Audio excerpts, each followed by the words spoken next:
a smell. Then I have time to wash my clothes. Right? I've got some really bright orange pants. Yeah, we were doing a really gnarly job recently, a few weeks ago, 2 weeks ago maybe. My old pants had like a hole here. My nuts were literally hanging out. And I was talking to Ben, and I was like, I can't go on like this.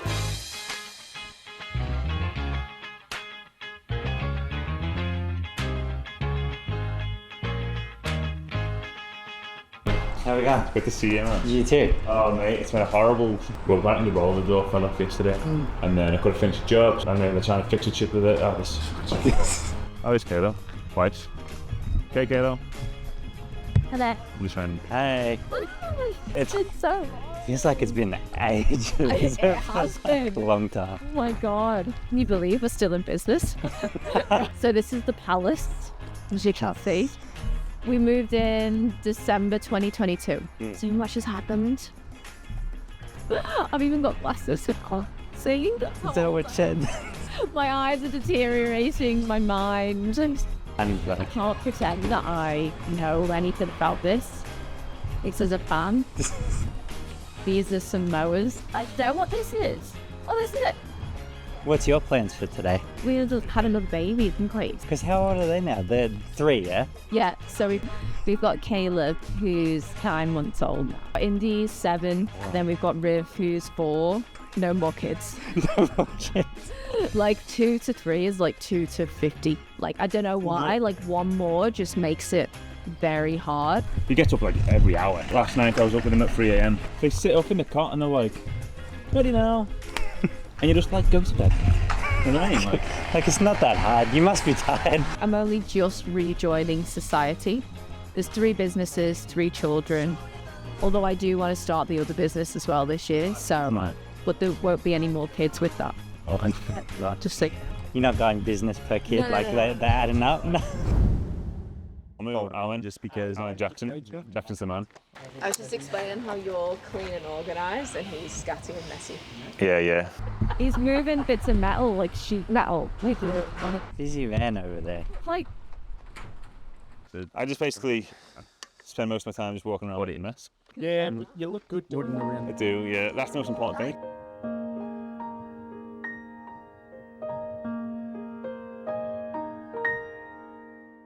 I'm a carpenter by trade, but a career-long builder. So my background is building large-scale housing developments, but obviously always woodworking on the side. 25 years building, and yeah, I sort of had enough really of the industry. One thing led to another, and I met John, and it just all sort of fell into place. We were on the same page and spoke the same language really. So here I am now doing something that I'm passionate about, I love, and just really get a buzz out of dealing with the customers that I deal with. So this particular job is just a bathroom vanity top with a basin and sink mixer cutout. I'm a big one for involving the clients along the way, as we talked about, mate. So sink mixer cutout at the location you want it, 50 mil.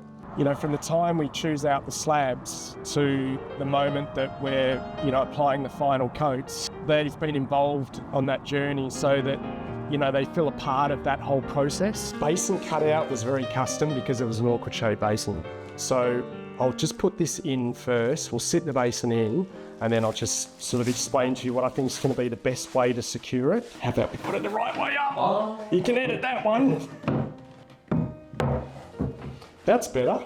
Oh, look at that, it sits better too. But I think the biggest buzz for me is the pieces that have a bit of a story and a bit of an emotional connection for the customer. And I think the best example I can offer is a lady that had a silky oak in her garden that was planted by her mum when she was a child, and her mum passed away and the tree subsequently became unsafe and needed to be brought down. I think it's pretty disappointing when you cut down a beautiful tree and it just goes to wood chips. So if you can turn a tree that was cut down into something that's a little bit more sustainable, it's just a bit more ecologically conservative. And we ended up, taking the slabs from that tree and turning it into a dining table that now sits in the centre of her living room and just has an enormous emotional connection for her and her family. That level of meaning, I guess, that you don't sort of tend to get when you go down to big chains that sell off the floor, Need more people in the timber game. We need you milling all the time. You need your stock dry, and there's that saying, isn't there, the best time to plant the trees 5 years ago. It's the same with milling, and the second best time is today. Bit of a mess, this car, by the way. It's just a bit of a dangerous tool there, which I'll just get out of the way. Probably the busiest that we've ever been in. Cash flow is a bit tricky. Doing a lot of commercial work at the moment. You have to wait a long time to get paid by that work, but you've got to obviously pay all the staff and all the gear and all that to do it, especially when you have a storm and it's like all insurance work. No, it's just like, there's going to be a storm today, and you can see the cloud. As soon as the kids finished, I was like, let's go. Drove home as fast as I could. It was like 5 minutes of like somebody with a hairdryer on. God had a hairdryer. Just fucking shit going sideways. The Emerald got hit really hard. But nobody had signal or power for like a week. Flat out from then on, in the dark. Couldn't even get fuel, mate. Had to go half an hour to get fuel. For us, we're still dealing with that. It's been like a few weeks now. Being busy is good if it's healthy busy, but it's kind of like an unhealthy busy.